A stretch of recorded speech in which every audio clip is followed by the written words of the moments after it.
Texans helping Texans in the midst of this Arctic blast. Hey everyone, this is KHOU 11 News reporter Orko Manna. Right now, I'm in Montgomery County in Willis, specifically in the Lexington Heights subdivision, where you can see emergency management folks have brought this truck with these cases of water here.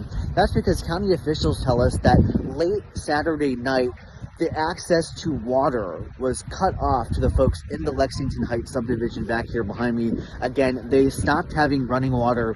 They still don't have running water to this moment, which is around 3 p.m. on Sunday afternoon. But that's why County Judge Mark KHOU and the emergency management folks brought this truck here, again, with those cases of water to give them to residents. You can see residents pulling up in their different vehicles to get those cases of water, because again, with no running water, they need that water, especially right now with the winter weather. Everyone hunkering down at home, wanting to make sure they have all the supplies that they need to stay safe with their families. So again, the emergency management folks here, County Judge Mark KHOU, coming out here and handing that water out to folks who have been driving up to that truck, also walking up to that truck. Really a story about the community coming together in a time of need.